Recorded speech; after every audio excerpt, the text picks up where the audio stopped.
La jalousie, c'est surtout le refus de reconnaître le talent de quelqu'un. Et quand je parle de talent, c'est vraiment le talent au niveau où tu maîtrises. Tu maîtrises quelque chose. Tu maîtrises quelque chose en particulier. Donc, quand tu es jaloux de quelqu'un, c'est parce qu'il y a un truc qui te dérange, parce que tu as une admiration qui te dérange, en fait. À cause de ton ego qui prend trop de place dans ta réflexion. Et vu que ton ego joue beaucoup sur tes émotions, et ben, l'assemblage de tout ça fait que ton intelligence, tu sais ce qu'elle fait, ton intelligence, à ce moment-là? Elle se met sur le côté et elle regarde. Alors, c'est comme si elle regardait pour se moquer, pour dire, bon, tu veux encore faire le têtu, vas-y, je, je te regarde tomber. Par contre, je suis à disposition, hein, une fois que tu vas reprendre tes esprits. Donc, elle se met sur le côté, mais disponible. Ça veut dire que ton intelligence, elle n'est pas là pour te laisser en galère. Au contraire. C'est à toi de te rappeler que tu as une intelligence à ce moment-là. Donc, quand tu es jaloux de quelqu'un, quand tu sens que tu es jaloux de quelqu'un, si tu arrives à le reconnaître, déjà, il faut avoir une certaine honnêteté envers soi-même, une certaine sincérité, comme dans toute remise en question. Mais si tu sens en toi que tu envies quelqu'un, tu es jaloux, tu commences à critiquer quelqu'un alors qu'il fait un truc bien, ne serait-ce que dans ton cœur. Ouais, lui là, ouais, elle là. Déjà, analyse pourquoi ta bouche ou tes pensées en sont arrivées là. Donc, euh, déjà, pourquoi tu t'intéresses à la vie de quelqu'un comme ça, au lieu de te concentrer sur la tienne, tu vois? En plus, c'est ça qui peut nourrir la méchanceté. Mais quand tu es méchant, c'est que tu veux pas guérir de cet ulcère qui t'a pris, en fait. Tu veux pas. Tu vois ce que je veux dire?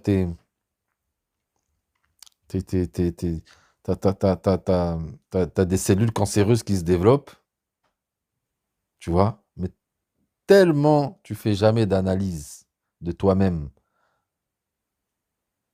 Donc, pas d'analyse, pas de résultat. Pas de résultat, tu sauras jamais qu'est-ce que tu as en toi. Et le cancer, il peut se développer jusqu'à ce qu'il te nuise à un niveau où il sera irréversible. Je pense pas que de tout ce qui est du domaine de l'esprit, il y ait des choses irréversibles. Mais toi, tu peux faire en sorte qu'elles deviennent irréversibles si tu restes têtu. Si tu es convaincu que tu sais tout. Par contre, tout savoir, c'est la fin.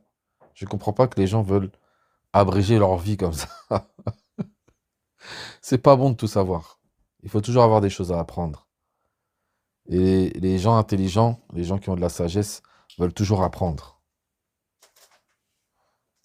Donc, pour revenir à la jalousie, c'est juste le fait qu'on ne veut pas reconnaître le talent de quelqu'un, alors qu'en fait, la vraie réaction, c'est de se dire, de saisir sur le moment, de reconnaître, d'identifier que le sentiment commence à devenir mauvais. Parce que le fait de refuser de reconnaître le talent, c'est c'est- c'est- c'est là que ça devient de la jalousie, en fait. C'est ça qui va faire que ça se transforme en jalousie.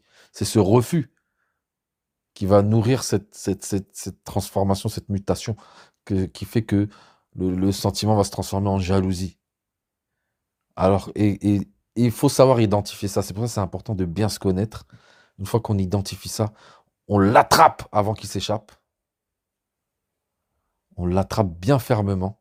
euh, et et on le reconvertit vers le positif, vers le lumineux.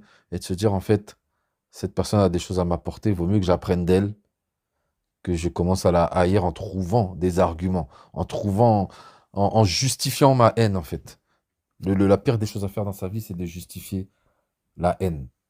La haine n'est pas justifiable. Euh, je veux dire, même si, voilà, quelqu'un t'a fait du mal et tu t'es défendu, tu vois, faut que tu te défendes par intelligence et non par la colère et non par la haine. même si c'est un sentiment qui peut monter très vite quand quelqu'un t'agresse. Mais la meilleure manière de répondre à une agression, c'est de répondre avec intelligence et non avec un instinct animal. Sinon, voilà, on sera à un niveau très bas, très bas, très bas. Et plus c'est bas, plus c'est nocif pour soi. Donc voilà, prenez garde. Il faut prendre garde au sentiment de jalousie. Merci beaucoup l'étincelle pour ce moment de réflexion. Tout à l'heure, tu m'as dit que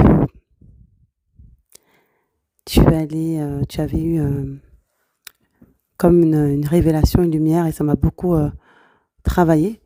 Tu as expliqué que parfois les personnes sont jalouses parce qu'elles s'en veulent à elles-mêmes. Qu'est-ce que tu voulais dire?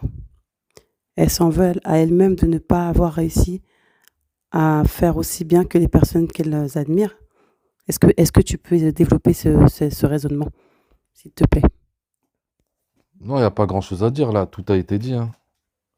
Voilà quoi, c'est quand tu as du mal à reconnaître, parce que ça, tu sais, reconnaître ses torts, reconnaître ses faiblesses, il y a des gens pour qui ça fait trop mal en fait, parce que il y a des gens qui ont une mauvaise estime d'eux, de base.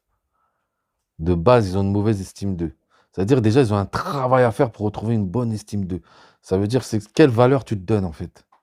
Donc, autant faut pas se surestimer, mais autant faut pas se sous-estimer. Donc, il faudra toujours aller vers l'équilibre, comme dans toute chose. L'équilibre, c'est la base. Et il n'y a rien qui fonctionne sans équilibre. Donc, il faut que tu trouves un équilibre de ta place dans ton existence, dans ta propre existence. C'est quoi ta place dans ta propre existence? C'est ça la valeur que tu vas te donner. Donc, sois quelqu'un. Euh, Arrête d'être personne, en fait.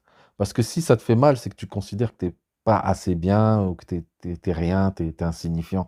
Non, tu as une valeur, mais pour trouver cette valeur, tu es obligé d'être honnête avec toi-même, d'être sincère avec toi-même, de faire un travail, un ménage dans tes émotions, un ménage dans tes réflexions, un ménage dans tes défauts, tes qualités, et revoir tes qualités si elles sont vraiment des qualités.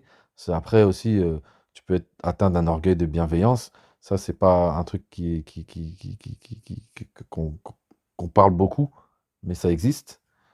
Donc, il y a un moment, voilà, il y a tout. De toute façon, voilà, je le répéterai jamais assez, il y a toujours un travail sur soi à faire. Et travail, ça veut dire travail. C'est pas un truc forcément qui est agréable à faire. Maintenant, la simplicité va toujours succéder des difficultés. La simplicité, elle n'existera pas sans les difficultés. Ce qui devient simple, à la base, c'était quelque chose de compliqué. Apprendre à faire ses lacets, à la base, c'était quelque chose de compliqué. C'est devenu simple parce qu'on a accepté la difficulté. En fait, c'est pas la difficulté, c'est le temps nécessaire pour apprendre. Ce qu'on appelle difficulté, en fait, ce qui est dommage, c'est qu'à force d'appeler ça difficulté, on oublie que c'est juste le temps nécessaire pour apprendre, le temps que l'on s'accorde pour apprendre, parce que chacun a son rythme. Très bien, je te remercie.